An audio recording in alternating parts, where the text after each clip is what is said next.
Welcome back to iHeartRadio. So bad it's good. Today, I tell you guys, these are my favorite because I've started doing this thing where all the people that I've loved in the last decade of my life that have no clue who I am, but have meant so much to me in terms of their writing or what they talk about or their takes on pop culture, because that's who I used to be, is just somebody that would just surf the internet looking for strangers that I agreed with, and always just being so blown away by their way to express themselves. And today, one of my favorite writers that I found on Twitter originally, I then went on to read her book of essays, Nobody Cares, which I just reread for the second time. And this, I believe, was like 2017. I read it for the first time, you guys. And I always have been blown away. And it's this weird thing I was just explaining to her, where the pandemic happened. And I did this show like nonstop. I was just alone in my room doing this nonstop. And I kind of stopped doing all of the things and stopped checking on the people that I always checked on, and everything kind of just disappeared. Like space and time didn't exist for a lot of us. And now, as I'm starting to come up for air and starting to kind of reconnect with these imaginary friends I had in my mind, it's so amazing that I have this show where I have the now bravery or the reason to reach out to these people to be like, I just want to tell you how much your writing meant to me and how great I think you are. And today we get to speak to, or I get to speak to, one of these people, and I'm so excited. Her name is Ann T. Donahue. She's written about on every major publication that you could think of. I'm going to put her blogs, anyways, I'm already like just nervous and tripping over everything. Anyways, Ann T. Donahue, welcome to the show. Hi. Oh, don't be nervous. Oh my goodness. I just shoved entire shepherd's pie into my person. So I'm sitting here nervous that I'm going to have to halfway through be like, I need to take some ginger gravel. I made a big mistake. Listen, I'm at my parents' place right now, you guys, and you know I'm in my dad's office, so I'm like blurred out the backgrounds, but I wish my parents had some sort of shepherd's pie to eat, you know? Listen, I buy frozen. Let's be honest. I do not know how to cook. I live with my mom. I eat like Sophia and Dorothy, and we have she can cook and all that fun stuff, but she also works. So I'm like, I buy my frozen lunches for lunchtime, like a real grown up. Today was shepherd's pie. Tomorrow will be lasagna. Oh my God. I love when you look forward to things later in the week in regards to foodstuffs, you know? I started eating dinner for breakfast because I get so excited about the dinner that I have bought for myself that I'm like, I just got to eat it for breakfast. This is my life. I deserve this. I deserve this. Yeah, you don't know what I go through. So listen, I want to tell people all about you. And I think that is just so hard because there is so much stuff that I have these personal memories of things that you've tweeted or things that you've written about. But let's just slowly start by an article I just read today. The publication, you were talking about Ticketmaster, and you were talking about that. I think your last concert was in 2017 by the most famous One Direction band member there is, right, Niall? Oh yeah. Oh my God. Well, yeah. I mean, who's Harry Styles? Yeah. I went to go see Niall in 2017. It was fine. It was okay. But even at the concert, my friend and I were like, this is late. We should get a head start on traffic. And then when we both, the same friend and I, got tickets to Harry Styles in, I believe it was May or June of 2018. And we get there, it's the Arcana Center, and there's this massive lineup to get in because I guess the opening act was late. And we both looked at each other and I'm like, I don't want to stand in this line. And she's like, I don't either. So we decided to just go to the casino instead. And that's kind of been my relationship with live music since. I'm like, oh God, I cannot be around this many people. Bless their hearts. But I feel like Larry David 99% of the time in that way, where I'm like, should we just all tone down the enthusiasm for a second? We're gonna get a seat. We've paid for our seats. Well, that's it. When you get old enough to start looking forward to the songs that everybody's sitting down on, you're like, okay, this is a good one. We can all sit. We all agree that we can sit down. We all agree.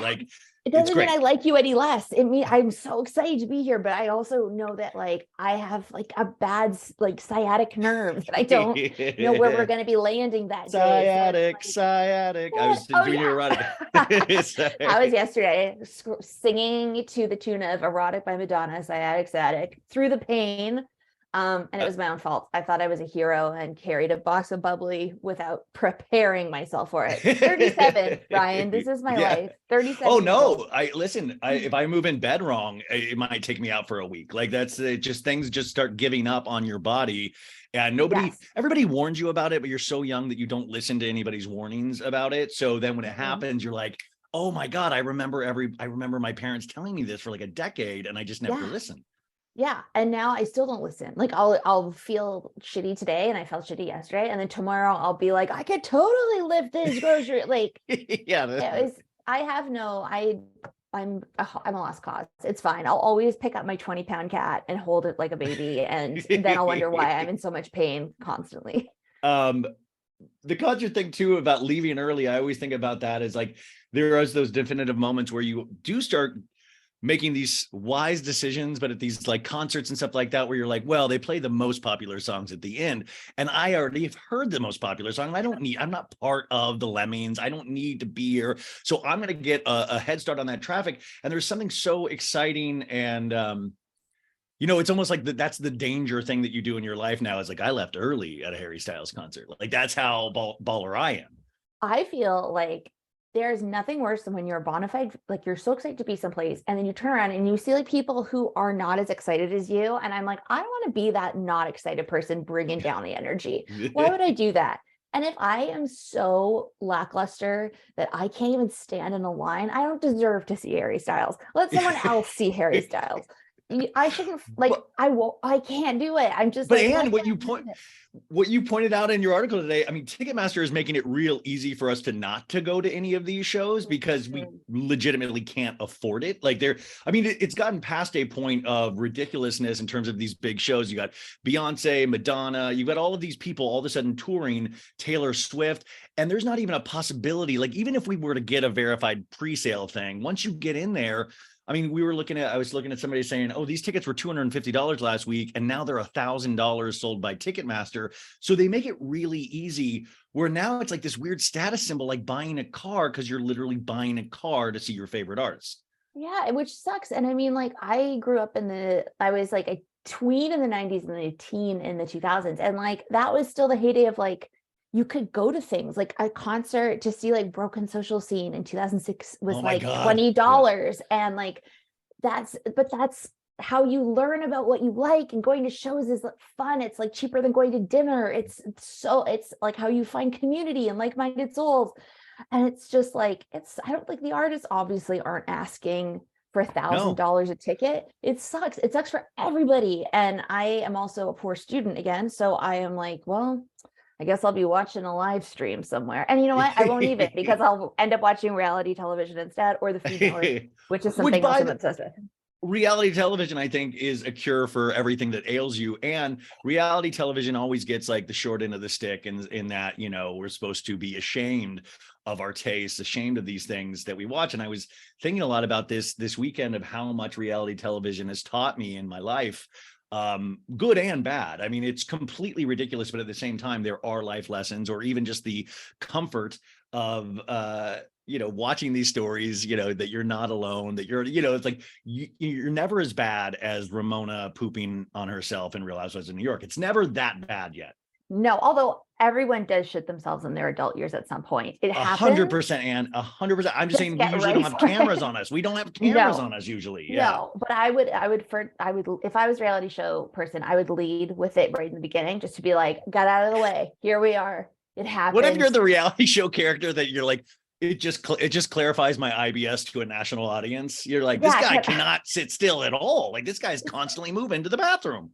Does she have a sponsored Imodium purse? Like, what's going on? There's so much in there. Is it clear for a reason? Is she getting a sponsorship? What's going on? Now I always come back to a scene and I'm like, woo, that was a tough one. That was tough. Wow, what's going on here, ladies? Yeah. Guys, just a peppermint tea for me right now. Thank you so much. I'm not feeling good. Roni, though, is very interesting because I think always of Roni, to me, that was like independent film. It was like, to me, it was a cut above because it was like David Mamet in a way of like 4 women speaking over each other. And each one of those women, their pattern of speech and what they were saying were so it clued you into exactly who they were and who you chose to watch. You could watch 4 different stories within one episode, depending on who you chose to watch that time. And it's weird now. Roni is in this kind of weird, they're not coming back with the original cast. Roni Legacy, which is supposed to have the older cast, is kind of hanging by a thread, supposedly because Jill Zarin is holding out for more money, which I don't even know what to Hi. believe anymore. I don't know what to believe anymore, because I'm like, if that's true, just go with somebody else. Just say, Jill, sit this one out, and we'll go, with Oh, another past cast member. I know, but I have to say, I did love Jill. Like I did Yes, love. of course. So it's like God. But then I think of that clip that keeps coming around on the internet where it's just like so and so coming back. It's when she crashes their like spa day or whatever, they go on vacation, and she shows up with her late husband, and it's Yeah. just like, oh, but Jill made it. Like I'm bummed about Legacy not panning out, because apparently like I am a reader of Demois because this is who I am as a person. I'm not even gonna be like, Yes. I love knowledge, No, Demois and come on here a bunch of times, and I always like, listen, she says that this half of this stuff you could just make up. But listen, I grew up on Us Weeklies. I grew up on same. hardcover Us Weeklies. This is my Oh, walking 3 miles in the snow to go to school. I used to read it before the internet, and I was that weird kid that just sought this stuff out. And now for it to be there on my phone, I'm grown up enough to be like, well, remember, a lot of this is probably not true, but it's still something exciting about it to me. yes, it's like I mean, here's the thing. I'm not like, as a non-famous person sitting in Cambridge, Ontario right now, I go to school, I like have a very chill time. I love knowledge and gossip, but like now to find out like gossip about friends or acquaintances, that's like not fun anymore. You're almost like, oh no, I'm so sorry that's happening to you. Like let's be like, it's not the same as when you're in your like teens and stuff. Yeah. And now I'm like, these are millionaires, and I am going to enjoy finding out so and so's real dick, or finding out so and so's really cool, or find out like the Don't Worry Darling drama Oh was, my, I mean, that sustained me. yes, to think that the Florence, and then you had the Venice Film Festival, where did Chris Pine spit on Harry Styles, or did Harry Yeah, Styles I spit on think he Chris? did. There was all this stuff, and I was like, wow. And then the movie came out, and what I always find fascinating about pop culture today, and even with reality shows, is that Mhm. this drama totally eclipses the actual product that they're putting out. Like I saw Don't Worry Darling, I was like, oh yeah, cool, it's like a It's Black Mirror fine. episode. I liked it, yeah. But Mhm. what really did excite me was thinking about the fights that went down, potentially, that Harry Right? Styles, that Olivia Wilde potentially lied to Jason Sudeikis and said there was COVID lockdown on set, and then went and like, those are the things that really captured my imagination. I think it's always captured everyone's imagination though, because when you think about like old Hollywood, everyone was obsessed with what was going on in the lives of stars. The only difference is they didn't have the coverage that we do now. So like you knew that Lauren Bacall and Humphrey Bogart were a thing, but you didn't know the context under, like it's taken, decades of historians to be like, actually, he was married at the time and blah, blah, blah, blah, blah. Yeah. And now it's like live as it's happening. And I was also kind of shocked at like, when you think about the Venice film premiere, you couldn't like, the hatred was palpable. Like you could tell people didn't want to Yes. be there. And it's like, you guys are actors. Like this is you just have to keep acting in this moment. Just Yeah. act like you like Yeah. the rest of us kind of have to. Like I'm sure you've been at things where you've been like, I fucking hate this person, but you're like, what am I gonna do? Act like I hate him? No, Yes. like I mean, it's yeah, called for that to adulthood. be that blatant, for Florence Pugh to be that blatant in her dislike. I mean, she looked like the last scene of Midsummer with the pout on her face without the smile when he's burning up. And I was like, this is fantastic. This is fantastic. And Yes. I thought, wow, this movie is going to make $1 billion now. And it didn't. It didn't make the $1 billion No. that I thought it would. But this eclipsed all of that. And I was just like, man, poor Olivia Wilde in a sense, because there's Yeah. only so many women directors working at that level. Mhm. And the conversation now has completely gone away from like what she did with the movie, what she tried to do with the movie. And it was literally about like who she's hooking up with. Did she upset Jason Sudeikis, even though Jason Sudeikis has a history of cheating on his relationships? It was really just a very interesting thing to watch that happen. Yeah, Yeah. And I was a fan of Booksmart. I liked that book movie quite a of lot. course. Yeah. And I think it was just, after a while it becomes almost like disappointing where it's like, can you guys can't get your shit together? Can you please just get your shit together? Like it would be so easy if like that phone call, the shy phone call, if she had just set out for the outcome, you know what, guys, It's true. I did fight for Shia. There was some friction and stuff. Like, I think right now everybody's craving. Well, I think the pandemic kind of eroded all of our social cues. And I think now Yeah. everybody's like, please stop it. Like, let's just be honest. Like, we don't need to be mean, but you could be like, yeah, I fucked up. I was in a not a great place and I wish I hadn't done that. And like, people would love that. People would have thought that was amazing to be like, oh my God, like she's really not shying away from any of this. And then we wouldn't have the drama, but we would be like, oh yeah, speak up for No, I yourself. mean, well, you're right though, because thinking about in the old days, like you had like Hedda Hopper, and you had all of these people that were like the Perez Hiltons of their time, and you would read the Tattler or whatever it was, and there was a voracious appetite, but that was even before social morals. Like, I mean, they weren't outing actors, they weren't, and Right. people were the same people that they are today. They were just hiding everything so much more. And now you're right, everything is so in our face 24/7. So I mean, we grew up at a time where, I'm older than you, but like when you could romanticize everything. I was reading, in fact, 25 years of Titanic. Yes. And you have a section of the book where you talk about your love of Leonardo DiCaprio, Loved how, him. like you knew you'd be together, but you didn't know how that was actually going to happen. And I was I thinking thought about I how was going to be an actor and we'd fall in yeah, love on. So I was I like, think, by the way, we'll you meet guys, it. We'll she accepted that she's going to be an actor, had no acting experience, didn't really know how that was zero. going to happen. But No, none. those are the thoughts that you have where you're like, that's going to happen. I thought I was going to be Yes. Corey Feldman one day, which is not now. Oh, But thank God. when he was like cool Corey Feldman, I thought that's, or Yeah. Corey Haim, if I was lucky. I mean, listen, now you're lucky because you get to just be yourself. You get to be Ryan, and that is great. And you should be happy about that because look at No, you. but You're doing in great. retrospect, very happy. Yeah. Very happy. But I know it was like I had no idea that about anything in Hollywood when I was 13, when we were in that era, the 90s, early 2000s. It was what you were told and what was like packaged and given to you. And I think like I would read like Us Weekly on the beach, and you're like, stars are just like us. They do carry baskets. I also carry baskets at the grocery store. And you couldn't really tell the difference between like what I didn't know if paparazzi shoots were staged. I didn't understand how anything Yeah. worked. So you're just like this machine, like you get discovered and you go in here and then you're a star and then life is so good and perfect. And then the more you find out, the more you're like, I'm so happy to be like a nobody. Like Oh, I'm so could you imagine? Like, happy.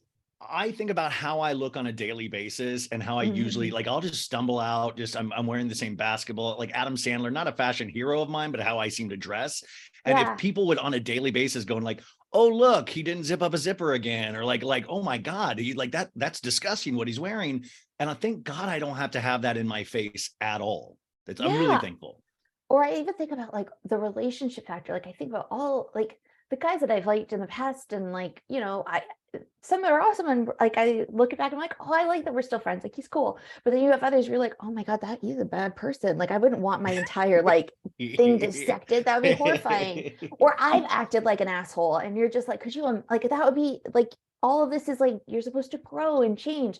And I think with our like fixation, it's making it more and more impossible for like people under the spotlight to grow and change because they're being held like it's like everything is so snappy and you're like, oh no. But like if you look at Don't Worry Darling, or like the way the Olivia Wilde Jason today gives Harry Styles thing, now they're like in that's always going to be attached to Yeah. them, whereas the rest of us we can fuck up and then we can come back and be like, fucked up, and only my close friends know, and sorry you guys had to listen to that. Yeah. And remember when I liked that guy and I'm embarrassed. I'm sorry that I talked about it all the time. Or like, Yeah, no, no. yeah, and your friends will remind you of those times. And they should. That's like that's what Oh, friendship is. Yes. and then They you can should finally have remind a you. little perspective where you can laugh at it when at the time it was the most serious thing in your life. You thought you were going to die. Yes. You actually wrote this, and somebody, I mean, it was not, but my friend had told me this, and I was just rereading the book, and you're only going to hurt this bad once in your life. And I remember it was like one of like a first like a long-term breakup I had, and I had never felt pain like that because it was like the youth heartbreak, and your heart has never felt that before. So it's like the most intense feeling. And as you get older, you get used to that feeling. But at the time, now you can laugh at that self of like, I literally thought I was going to die. Like I legitimately started telling people I'm probably not going to be here next week. I mean, just it felt like you were dying. And Yeah, every part of you was like attached to that thing. Like whether it was Yes. really, yes, you're just like, And I was who am I fine. without that thing? Who am I without this thing? Who am I without this want or this desire? And I always find that hysterical, is that time really does change all of us. Time really does. And I think time has changed pop culture in a sense too, is that it is so much different. All of those things that I did rush home to get my Us Weekly out of the mail and just be so excited. We get so much of everything now that it does dilute all of these things, like that thing where you would go to your thrift store and go through the records and find something that you had heard about. It was a real find. And discovering music, I could never have, if I could have told you Spotify would have existed when I was a kid, that I would have access to every album. And that's shocking to me. It's overwhelming, to be honest. It's overwhelming to me. Like I have found that like I used to be a music journalist and I can't keep up now. Like there's just no way. I think I aged out because I think a lot of energy goes into it, and then bandwidth changes the more like you come up against like things that happen in adulthood, and you're kind of like, I don't have the bandwidth to care about who's cool. I just want to listen to what I want to listen to. But I mean, my favorite part of when I started doing music journalism was like waiting for the NME magazine to come to Canada. And then I would get it. And then I'd go through all the new artists and I would just like, I'd listen to their MySpace or whatever. And I'd be like, okay, yep. And I would like go get their CD and I would see when they were touring. And it was just like, then the opening acts for them. Like it was this, it felt like you were on like a quest. Like I was Nicolas Cage in the Declaration of Independence. And now it's like, I wish them well. Like I'm only just getting into like Phoebe Bridgers and like Boy Genius and stuff. Because I mean, like I lost my dad a year and a half ago. And so like when that happens, like your entire world is just like, I don't give a shit about anything. I don't even wear mascara anymore because, well, now I do, but like at the time you're like, I'm a mess. And like everybody, it's a great shirt, by the way. I'm so sad. Help. I'm so sad. So now I'm like, oh, cool, awesome. But it's not with the fervor that I would have had once upon a time, because I think having it so accessible is amazing. But then you're also like, there's not that dopamine hit of when you find something. Yeah, I mean, it's funny you bring up Phoebe Bridgers. Like I had got on the Phoebe Bridgers bandwagon like it was before pandemic, and I remember that first album, Stranger in the Alps, and there's only those few moments where you'll hear a song, and for me it was like Funeral off that album, where I would just drive around and I would keep driving to keep playing that song.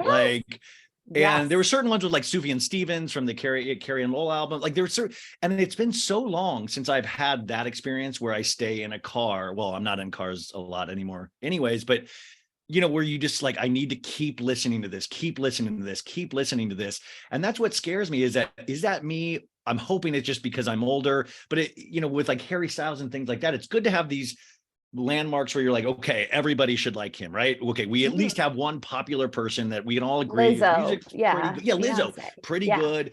But other than that, I start getting sad because I think, oh, well, that's just an algorithm manipulating me. That's just an algorithm pushing things out because they know somebody that knows this band that wants to get this band discovered. So it's on your Spotify Discover. And then you start thinking about like, this isn't even natural. This isn't, Okay, I feel like this is me going to be an intervention with you in this moment. You cannot think that way because everything will get ruined. Everything is marketed to us all the time. You just have to see what it's so stupid sounding, but it's like, what makes your heart happy? Like when I listen to Summer Renaissance from Beyonce's new album, I feel like I am on top of it. Like I am in a montage of my own movie. And I know that like she's got billions of dollars behind her to like push her to the top of the algorithm. But then I also know that I'm like, but the feeling I'm getting from this, where I'm like, I forgot that like this and this suck, or I'm late for this, or I'm stressed for this. That to me is like, because if you don't connect with it, you don't connect with it. Like how many artists have been pushed on this, and I'm like, I'm sure Bad Bunny is amazing, but I also know that I don't know who that is. Like I'm like, that's amazing for them. I'm so happy for you. Like yay. Or I look at like Machine Gun Kelly and I'm like, oh my God, get a grip. Well, even that relationship this weekend, it's pushed on us like a Pamela Anderson, Tommy Lee thing. And the thing is, Pamela Anderson, Tommy Lee, and I thought the Pamela documentary was really fascinating in so many ways. Yeah, she's from really like decades.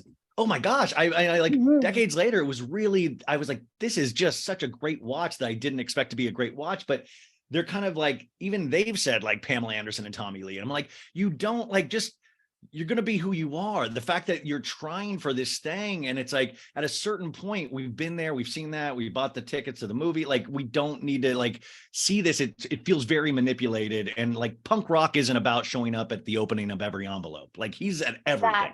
And I don't even know what he does. Like, he just seems like that guy, from like, high school or early 20s, and they just always have something that there's always a project, and you're just like, okay, you know what? I just wanted to know if you wanted to grab a tea. Like, I'm just here, like, my mom babysat you. Like, we can just be cool. And it's like, Yeah. And I'm sure maybe deep down in his soul, he is the most chill guy, but it's like, I think a lot of us, our capacity for that kind of performance art, or whatever it is, I think a lot of us are too tired. Like, when you think about how we've all changed since like the 3-ish years since COVID hit, almost everyone has lost someone. We're confronted by mortality constantly. We are all poorer, we're in a real problem in our economy. People are losing their homes. There's an opioid epidemic. Like, everybody is like, I think we're not the little kids that were like, could just consume things that were pablum fed to us. I think now we're looking for something authentic. And when things are marketed to us, at first we're like, yeah, Machine Gun Kelly, Megan Fox. And now it's like, what is this serving? Who is this for? Yeah. Why isn't it satisfying me? And then you realize that it's because, it's how do you, like, you can't go home again. So yeah, that's figured out. And on a very simple level, I always say, like, it's like people like Lenny Kravitz, Johnny Depp, all those people, like, aside from all the court trials and all that stuff, I'm just like, how long it takes for you guys to get out of the house? Like, you machine, like, how many bracelets, how many necklaces you're shoving yourself into these leather jeans that do not look comfortable. Like, Machine Gun Kelly is wearing more fur coats than Elizabeth Taylor ever did. And I just like, that's got to be exhausting. Like, what if you just need to run to a 7-Eleven and get a Slurpee or something? Yeah, like, also Machine Gun Kelly, I hope they're vintage fur coats, because I mean, like, what are you doing? But come on, like, you can afford a vintage shirt. You don't need to go kill in the army. You know what it's I'm like, saying? no, it always feels like it's Hot Topic throwing up all over Machine Gun Kelly. True. And I know. And then I actually, like, I remember I feel like Megan Fox has just gotten the shit end of the stick, like, for 15 years, because she had to work with the director of Transformers, Michael Bay, and that couldn't be good. And then there's Shia, which is like, woof. And then everybody really wrote her off. And then now it's this, and everybody's like, oh, yay, she's great. And it's like, yes, but now we're kind of looking at her under the same microscope that we looked at Pamela Anderson under. And we now understand that took a massive toll. It's like, we're questioning. I think we're coming to a place where, like, we're all starting to question intentions behind things, but I think we're still under the like, yeah, but we can say that and it doesn't matter because they're famous. But it's like, slippery slope. Let's be careful. I was just talking about to the audience, I think last week, about, Machine Gun Kelly, regardless, I'm not a fan of his music, but I know a lot of people are, and I don't want to take that away from anybody. So he has something, right? And like, we've all, like Megan Fox, we like, Jennifer's Body, and we, but at the same time, she's not, if you've checked her filmography, even in the last couple of years. So now we put her in the limelight again. She's more popular than she's ever been, but more popular in the sense that you're not getting paid, you're getting paid influencer paychecks, like modeling paychecks. But like, after the Machine Gun Kelly thing, if that breaks up, and I hate to say, I do think it will break up many times, I would imagine having a little bit of fear if I were her, of like, okay, so where do I go if this all ends? I think there's like, our relationship to relationships is very strange, like famous relationships, because there's always a winner and there's always some sort of like somebody who loses, and it's I mean, and like, to switch gears, when we get to Vanderpump, like, we can talk about like Katie. That's what I said. Speaking of relationships, that was my next thing, but yeah, but it's like, I think like that needs to change, where it says, I sound like Helen Lovejoy, like, please think of the children. But I think, like, I can't imagine being put under, like, looked at as a part of a duo, and then one of us being a victor and the other one always trying to catch up to that amount of fame, or being expected to catch up to that amount of fame, or to who I was, or what, like, what's next for her. And it's like, she's just a person, man. And she came up in Hollywood, and that means you have been through some shit. Like, she's just, I think, I don't know. I heard once, this is going to sound so woo-woo, and I'm so sorry, but heard once that to stop being angry or to stop judging someone, you should think of them as like the little kid wearing a backpack on their first day of school. And then when you do that, you're like, oh man, like when she was a little girl, she didn't think this was going to happen. Like, or he didn't think that was going to happen. And Yeah. it's just, I think like we're lacking some empathy, even though we're starting to exercise it more. Like I'm optimistic, but I'm still like, you have some way to go, everyone, myself included, because I think James from Vanderpump Rules is a sociopath and he needs to go.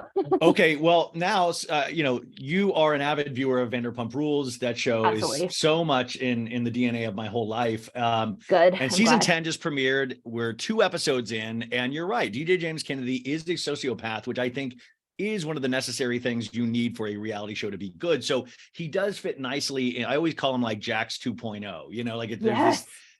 and he knows his way around a talking head. He says things that are just impossible to believe that a human says, but I genuinely believe that he believes in the things that he's saying, even though he's covering up for massive insecurity.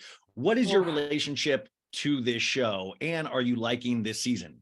Okay, so my relationship with the show is when the pandemic started, I started watching the show. I think all of us, right? If you weren't into reality television, this was your gateway. The pandemic was your gateway. What else were you doing? But right before the pandemic, I got into a car accident. And so I had to my plans all got canceled. I was laying low, going to physio and all that stuff. I was at home with my mom and dad. And what are you going to do? Watch reality television, because it's worse than being in a car accident. I think maybe being on reality television. Yeah. I mean, it is a car accident. It is a car accident that we get to watch every week. I know. If they do it right. And so Vanderpump has at the time in the early seasons, you've got Jax where you're you for sure you have sociopathic tendencies. I'm going to armchair diagnose you because you're telling Lisa Vanderpump to her face that you're the guy, this is your show. That's delusional, but he plays by those delusional rules. And James Kennedy does the same thing, where I do believe he's not putting on an act, and that's what's scary. Where I don't think he's operating in a very different universe than everyone else, but that universe is real to him.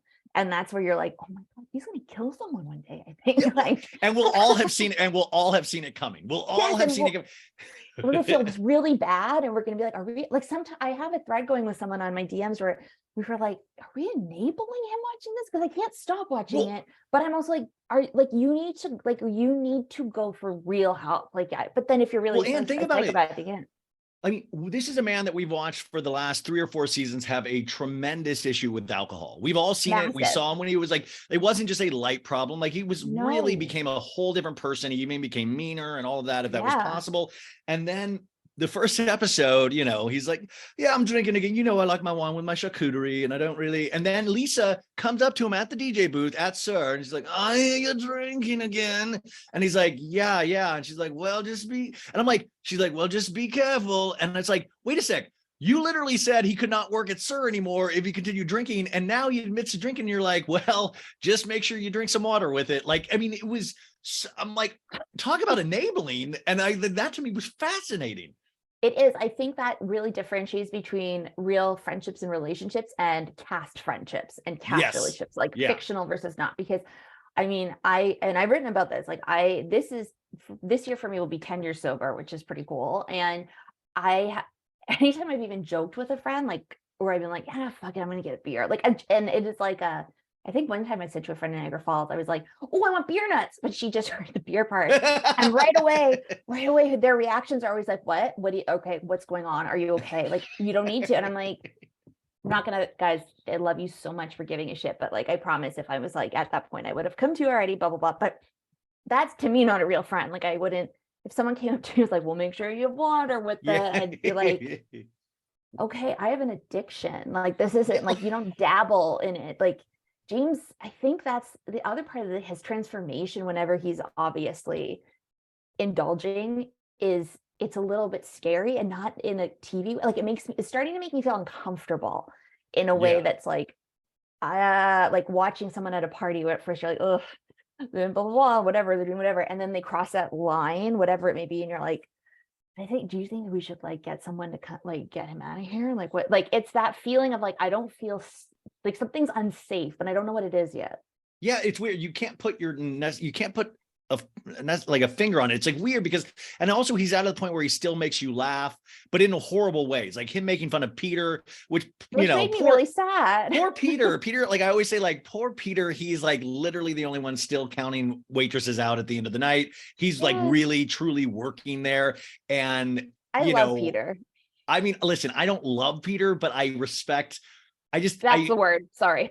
It may, like there's like him watching Raquel cry on their date. And I just thought like Peter has probably seen a lot of women cry on dates before. Like, it seems like he potentially might be that person that everybody like dates when they're like having a hard time. And he's like, listens and he's like there. And he like really, cause we got to try to hug her and stuff, but there's something like, I'm trying to think about what is it about Peter that he's not ever able to, cause he's a good looking dude, nice guy, seems like he has a work ethic. What is it about him that he is not insane enough to be part of the main antics? Like we finally get a Peter storyline.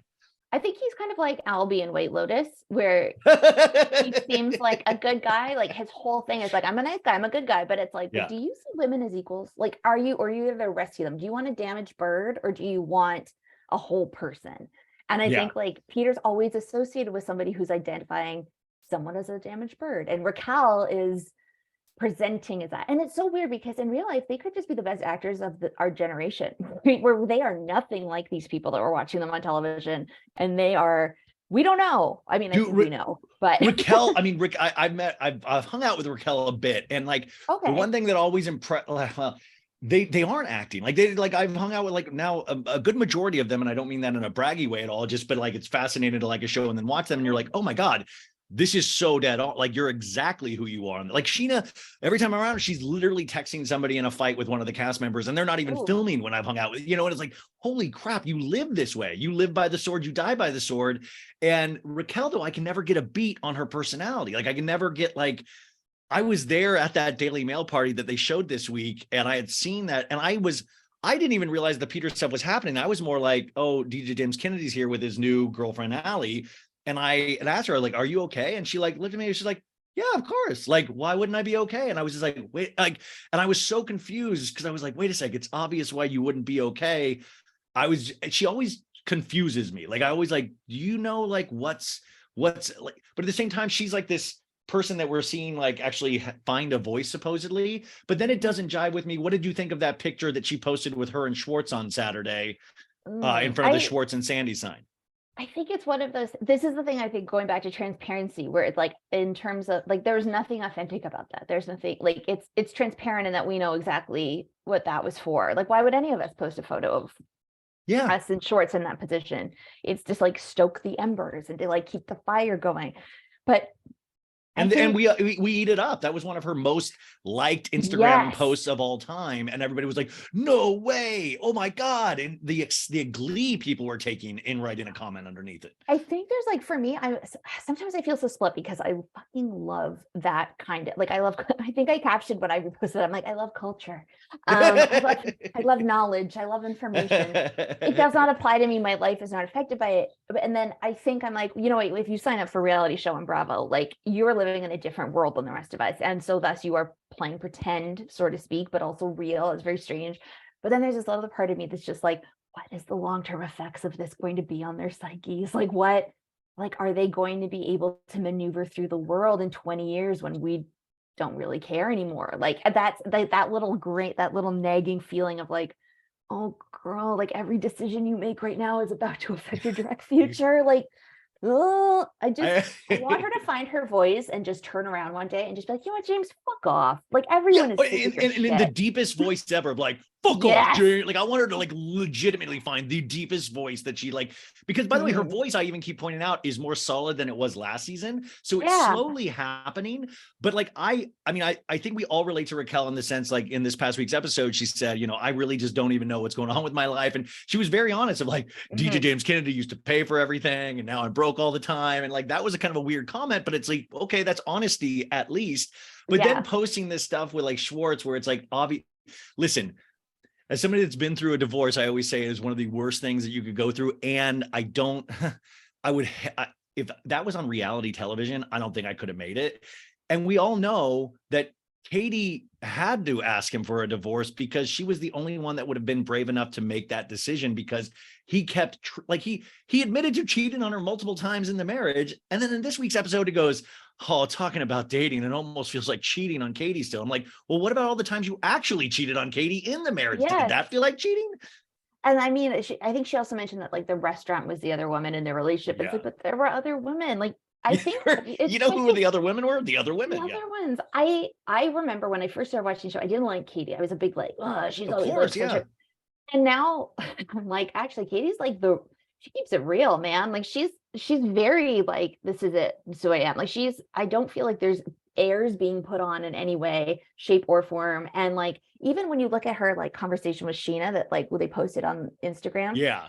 she's very thought out. She's not reactionary. She's going in with like a lot of like, no, this is how this is how it looks. This is what you did.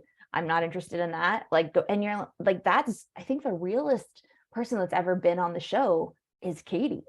Yeah. And when we're like, she was such a buzzkill. It's like, I would be too. When I think about it, if you put me in any of those parties, I'd be like, where did my life go that I'm here? Like, what happened to me? Like, what? But Schwartz was always, listen, Schwartz is funny. He's quirky. He's attractive. So everybody always goes, and not that Katie isn't attractive and all that, but he was always the one that kind of, he was able to shine a little brighter by being the doofus and being this guy. Right. And we always like, oh, and we see how like what a bummer Katie is. And it's like, maybe she's not a bummer. Maybe that relationship forced her to be a bummer because she was always worried where her dude was going to be and how her dude never chose her. And that's got to like make you feel wildly insecure. So that's why this season, it's really nice to be like, none of us can really argue with anything Katie's saying because she's dead on right. She's right. And I mean, when you think about, can you imagine how exhausting that would be to be with somebody whose entire shtick is like, I don't know anything. And it's like, but you do. I got drunk and I hooked up with somebody. I don't remember it though. I'm so sorry. This is a man who wasn't he going to go into pre-med or something like that? Like, wasn't he like, he's actually book smart. Like he's actually a smart person. So that whole shtick is like, this doesn't track, man. Like this is obviously, it's fine in your early 20s, I think, when you're still figuring out a lot about yourself. But I think when you hit, what is he, 40? Yeah, I think 40. It's like right in that ballpark. Yeah. Like this is the point in your life where you're supposed to cut bullshit and just, if you're unhappy, you say you're unhappy. If you're like, you say it because there's nothing to lose, but it's like, it's kind of, Schwartz isn't doing the work now. He's not like seeing a therapist. He's not taking the hard look at himself. That whatever relationship he does get himself into is going to be littered with the same minds that this one with Katie was. And that I find, and by the way, I say that for myself too, is that like, that's really, it's hard to watch because you're like, oh man, I've been a Schwartz at times, or I've been like, there's something about men, like we are such big pussies when it comes down to the real work, the real stuff. And I know that's so sad when I'm talking about this in terms of Vanderpump Rules, but this is why these shows teach you great life lessons. That's the thing. Did you read Naomi Frei's piece in the New Yorker? She did. Yes. So like, I think that's the thing that I really don't like when people dismiss reality television like this, because you really are learning a lot about the human condition in terms of like there's a lot of gender stereotypes that certain characters, cast members of Vanderpump, etc., play into, but then there's also ones they fight against. Like Sandoval's a character, like a real character, but he's also someone that's just like, I fucking look good in drag, and this is like he's not a drag queen, but you're just like, he's owning, like it's there wasn't like a side eye or just like, I'm just like, it's interesting to see that, because you're like, well, that's interesting, because you see someone like super presenting as an alpha male, Jax, who wouldn't be comfortable in that. Like, it's like you are seeing different things, or James Kennedy's obsession with weight, it connotes something much bigger. And then we don't talk about that. Like a lot of, I mean, eating disorders are rampant in all genders. Like it's not just a woman thing. And it's like, what is this saying about James? Like, where is this pressure to be thin coming from? Like, what's playing into that? Like, there's a lot of ways you can like examine Vanderpump and see it as much more of a comment on society and what we value versus just a bunch of like drunk people doing shit. Like, it's, these are still people, and you're like, these are still people who are now, this is their now reality. This isn't like, this is their life. So what is this saying about them, about us? The things they present as like issues, like Raquel had that fear of speaking. What is that like? Why? Like, where did that come from? Was it because like I would love to just sit down one-on-one with them for like a day each and be like, okay, hit me. Like, let's talk about it. What has happened? What does this mean? Why, like, they're, because that's the thing. As much as I want to rag on them, I'm also still like, fuck, man, they're like people just trying to make it in the world, and everything's Well, scary right now. that's what I always say. Like, and I was so happy that I really enjoyed the first 2 episodes, because I was like, okay, if Vanderpump Rules can heal, maybe I can heal too. Because, you know, listen, we all hated the 9th season, and also it was a pandemic season and blah, blah, blah. But we all just, it didn't feel the same vibe. So if I can just pick up a little bit of feeling, if I can, and maybe that is going to chip away at the ice that I have built up in my heart. And like, that's the thing that you look at these shows for. But I like what you said earlier too about the long-term effects of watching reality television and being on reality television. Nobody's really studied that. It's like COVID. We don't really know in 10 years what this will do to us, but really think about it. Like, what will our brains be like 20 years from now if we've now hit like season 50 of Real Housewives of Orange County? I mean, like, we're so, like, I go into rooms expecting people to flip tables now. Like, I go into rooms, I'm like, this is what you call an argument? This is nothing. You know, Teresa's so much more passionate. It's just weird. I mean, like, I think New Jersey is a perfect example of that too, where it's like, are we watching someone put their character above like family for real? Like, what is this? Like, what is this? And when you see like the first seasons, because I started so late, so it was I got to binge like 9 seasons, 10 seasons in a row. So you see like a really quick like evolution. And the first seems like these amateurs who've been somehow given a television show, and they're just like, I'm on TV. Like, they're like those things that you like fill up with air and are like, oh, the crazy wacky car guys. And you're like, look, they're trying their best. And now it's like, are you playing into the character you've created? Like, this can't be every day, all day, every day, because that would be exhausting. No one could live like that. But then if that's what you have actually grown into, because everybody, I mean, I don't know about you, but we've all hit points in our lives where we become monsters. And you're like, you turn around one day and you're like, what happened?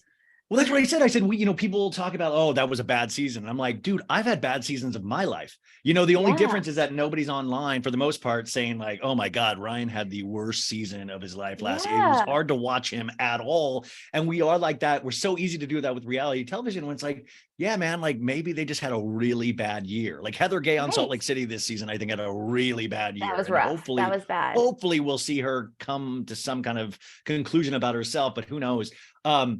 Sandoval, though, is funny because I had once asked him, he was on, and I said, this thing, just how much do you get upset, or like, do you get really worried going into a season, not even just filming it, but then the after effects of knowing that everybody's gonna start making the memes, pitting people against each other? And he's like, dude, my stomach is so upset he has like this slight little lisp that I can't put my finger on, but he's like, dude, my stomach is in knots. Like, and he's like, and then it's not even the filming of it, because then you'll watch the edit and you'll be like, oh no, they took the whole 3 lines out. And so it looks like I just jumped to anger immediately, you know? But that's like, and that's also effective, because then they're going to start censoring themselves, right? To see how would this be an edit? Like, okay, we'll get out the middleman, get out the explanation, just go, like, that is an amount of stress that I don't think a lot of people should actually have to endure, because I can't imagine that. And I think about like also the way that we really started, I mean, and I see this across Instagram and everything, the way like people are really fixating on the looks, so like, because everybody's faces have changed and they've evolved, and whether it is plastic surgery or not, that's not our business. That's like, this is their face, it's their body, they do what they want. I fucking love that for them. But like, that's not normal either. Like, like you said, we can leave the house and look like shit or look amazing, and that's great.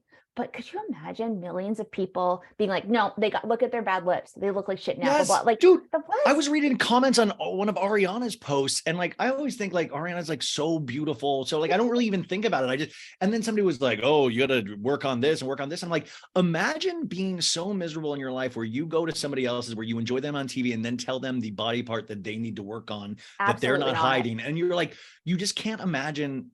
Listen, I always say this too, because it's like this slippery slope that I've got to check myself on, because I always like, okay, don't hate people in your real life. Hate these people that we talk about, like hate Jax Taylor, hate Jax Taylor. Always like, okay. Hate Lisa Rinna, Like, these are the people. But even that I know is kind of shaky in the thought of that. But it's true. It's like, man, people feel so comfortable treating them like they are just TV objects. And I'm not like boohoo pity on reality people, but it is fascinating. I am a little. Well, because I think that at the same time, it's like you talk about Sandoval coming on your show and talking about how anxious everything makes it. And like, there's a part of me right away divided. It's like, well, you've chosen that. You signed a contract. You have millions of dollars. That's your trade-off. But then the other part of me is like, But if that's what you've become used to and that's going to work for you, like that's as in I'm going to work today, like that's my office. How do you get out, like if that's become your identity, like how do you come out of that? And then how do you like fandoms are so awesome in so many ways and they're so dangerous in other ways because I think we expect certain behaviors and in real life we don't expect certain behaviors unless it's like be a good friend or listen, or like I come to expect things from friends, i.e. like, or even conversations with you, like I expect you to listen when I'm speaking and like, but we're expecting character traits now. And Yeah. that's obscene. That's insane. Like how could you imagine if like, I mean, we also don't know what's going on really in their lives. Like we don't know, like I'm sure with you, and I know with me, I've been going through horrible things and no one would ever know because of what I present when I'm working Yeah. or writing. But like, there's so much, I'm very looking forward to the era of like the real, like when all the old Hollywood stars started writing their memoirs, like Betty Davis and stuff. I'm looking forward to that era with these people. I mean, as we start winding down, this has gone way too fast. It has. This was lovely. Really, I mean, but don't worry, I'm not letting you go yet. I do need to talk a couple of things just in terms of celebrity, and like I could talk to you about Vanderpump Rules the whole. In fact, please come on another time just to recap an episode if you'd be willing to, because absolutely. All the way, but real quick though, the Schwartz Katie thing that just came out in text messages. Sorry, the Sheena Katie's thing that they're like releasing each other's text messages. Come on. I mean, like I appreciate who Sheena is for that show and who Sheena is, but come on, not to even tease about setting Raquel and Tom up. Like come on, like if it's a divorce, like it's truly beyond the point of like funny or for the show, or like it's weird. Like you don't do that. Yeah, I think empathy is a very important thing. And I think like, even if you are a fucking millionaire on a hugely watched Bravo series, like you need to maintain at least a little bit of empathy, because if you lose that, then you lose humanity. And that's the only way, I think, acting through empathy, even if that's your last thing where you're like, you know what, I feel too bad. I can't do it because I feel bad. I would love to do it, but I feel too bad. That keeps you connected to like morals and being a decent person. And I think as soon as you start to eject empathy for the sake of a show or for a storyline, you're losing touch with real concrete humanity. And like, we're seeing that enough in other aspects of the world right now. And I mean, I don't know. I'd love to see Sheena explore, like people are like, I'm tired of like mom storylines or whatever, but I'm like, but why? Like, don't you, that's interesting. Imagine, but wouldn't you want to see Sheena be a mom? Wouldn't you want to see if Sheena's a helicopter mom? Wouldn't you want to see I would love to see the only like I'm totally okay with Jax not being on Vanderpump Rules anymore, except the only thing is sometimes I wish I could see if he was a performative father, if he was a great father. Those are questions that I sometimes will sit there and think about like a maniac. Or how do you parent when like you've been like untethered this entire time, and being a parent requires you to anchor yourself and to create and to put your kid first. Like, how do you do that when you've been putting yourself first in this way? Like, these are huge questions that could be so interesting. I always think the best documentary, which would go again, like the first year any of these people are let go from Housewives or Vanderpump Rules or any reality series, that's when I think they would be the most interesting to film, because that loss of attention and that loss of, and you see the Housewives, especially, they panic and then they start a podcast or something like that, whatever. But that to me, that kind of, not desperation per se, but that kind of like, oh my God, I thought that would last forever. Like you start to realize, oh, it really is a lottery to be on a successful reality show. Like that's, and now it's gone. That to me would be fascinating to watch somebody go through that. Also the revelation, and this is something I found in my own life, where that void that you're trying to fill with success and like milestones, blah, blah, blah, like that's never filled. That's something you have to, that's your own work that you do eventually to realize that, like, how to reprioritize, how to work through things that you've been bottling up, like everything. But could you imagine being catapulted, like you're chasing the high, getting more and more famous, doing this, you're on the show, everybody, blah, blah, blah, BravoCon, da, da, da, da, and then it ends. And then immediately you go into like considered a has-been or a former cast member. And could you imagine what that would do if you had been doing all of that to fill a void that won't be filled by doing that anyways? Like, could you imagine? I would love if someone went into psychology, became like they like, That, and not like a dude, Dr. yes. Drew, but like a real one that's like, I wrote a fucking PhD on this. Here we go. That's why even bringing the Kardashians into it. I was like, you know, it's like, Chloe, just go get a degree. Go get a degree. You got plenty of money. Go learn something about the world. Go really dig. Like, I mean, like even Kim's being a lawyer and stuff like that. Go, you know, or like, you know, like, oh, how is it happening with these men? And like, go date an accountant. Go date somebody that is not on Instagram. Like, you know, that would be such a challenge to see if these people, you know, the reality of their reality. I don't know. I always think about that kind of stuff. I think about how when you mention that, I think immediately I'm like, oh my God, though, everything has a bubble, right? Like the real estate market has a bubble, the economy, blah. This has a bubble too. And what's going to happen when it does burst? Because it will, and then we will retool, and then we'll have something else. Like, I mean, reality television used to be just competitive series, and then like things changed. And so eventually this bubble will burst, and then we're going to have something else. But it would be interesting to be able to talk to people about like, what are your coping mechanisms for when and if this ends, because it's going to, everything ends. So how do you reconcile your old hopes and dreams with what you've learned now? What, like, do you need to be humbled, or do you need to find confidence? Because I'm sure if I was a star of Vanderpump Rules and I was being scrutinized even like this, I'd be a wreck. I could never go on a reality show. I would be a disaster. I would be depressed. I would be, and my God, I can't even think about it. Imagine the one thing that somebody would exploit of your personality on a reality show that people would pick up immediately on. You know what I'm saying? Like, because the camera, you know, editing lies and all this stuff, but the camera usually doesn't lie. So the audience is pretty sophisticated these days where they can pick up on things like immediately. And I always wonder, like, what's the one thing they'd pick up on that'd be like, oh, you just cut me to the core. That's like always what scares me. It's like how I remember John Mulaney had this bit a couple years ago where it's like how teens can just find the one thing about you, and like that guy walks like this, and you're like, oh my God, like, yes, it's exactly right. Like, I think it's so I know, and it's just like I just sometimes I just want to wrap a blanket around each and every cast member of Vanderpump and be like, okay, we're gonna hang out for like 3 hours. I have so much tea, and we are. It's like deprogramming. Yeah, like, it's like, you know, coming out of a cult. It's gonna be okay, and maybe it's not. Maybe it's not gonna be okay. Yeah, and I can't. It's not okay for any of us. This does not end well for any of us.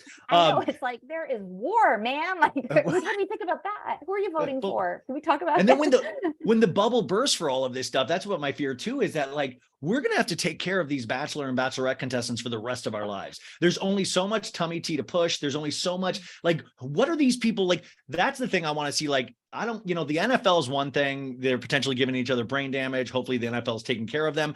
But what about all these reality stars that we have to follow on Instagram? Who's going to take care of them when everything? Because it's going to be us. They're going to look to us to like keep their lifestyle going. I don't have the money to keep their lifestyle going. Like, genuinely, they can't look to me for money because I don't have any. But if I would be happy to be like, if they look to us to be like, how do I do this? How do I cope? I'll be like, listen, we've all been through some shit, myself included. If you want to just shoot the shit and be real, if we want to like introduce language that will make people feel that's better. The reality star whisperer. This is like kind of an amazing, this is like kind of like a celebrity rehab for reality stars without drugs or alcohol, just attention. Yeah. And I would be like, listen, this will not be filmed. We will never talk about it outside of these sessions.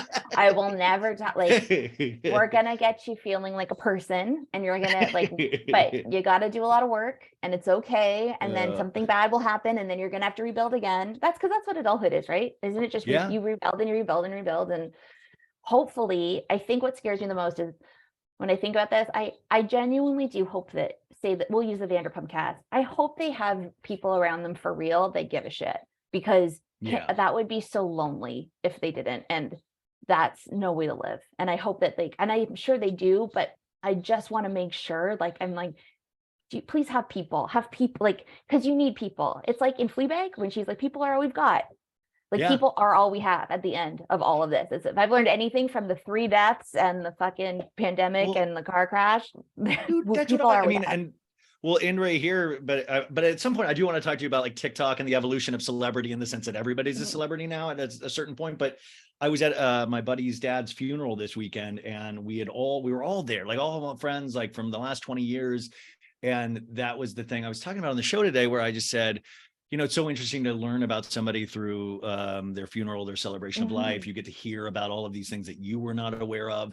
And I just like, you know, what is to stopping me to call my friends and go, tell me more about you. Like, what the hell's going on with you? And I saw so many people that I hadn't seen in years because of the pandemic. And I was like, why the F? Like it takes this, you know, but like that was the thing is like we have this huge gift, and not just reality television. We have this gift of actually knowing real life people in our real lives. And it kind of was that reminder of like, oh man, I have to get back to some semblance of a real life. That was the same. And I know that you're like, we're pressed for time, but that was very much the same for me, where you all of a sudden the pretense of like, what are you doing these days? What projects are you working on? Blah, blah, blah, blah, blah. Like where I really believe that the people, my close friends and even family, I thought, okay, if I don't stop my momentum, if I don't stop working, blah, blah, blah, they're going to see that I am a human person and they're not going to be in my life anymore. And then I had, 3 years of extreme challenges, and nobody gave a shit that I wasn't working in that, like, oh, you're not doing anything. It was, food deliveries to like my house with my mom, and like friends being like, want to go for a walk? Like, we got you. And it's like, this is so much more important to me. Like people are more important to me. And then you realize when that starts happening, you realize that there's so many people out there that you're like, well, maybe I can help them by like, let's start by not being a dick to someone who's asking for change on the street. Like maybe that is a person too. Yeah. So everybody like, how do I be a person again? I can just how do I do basic kindness? People are all we've got. Like at the end of all of it, it's like, that is all. At everyone's funeral, they're not going to give a fuck about your Instagram followers, but they will care about how you made them feel. And I think that's. See, I'm hoping that God does pay attention to the Instagram followers. I'm hoping I'm on a decent run right now. He sees up there. He's like, "Are you verified? Is it true verification, or is it?" Yeah. God help us. He drives a Tesla. Oh my! You get up there, and he's just like, "Can you believe I created Elon Musk? He is killing it down there. Oh my God! Great."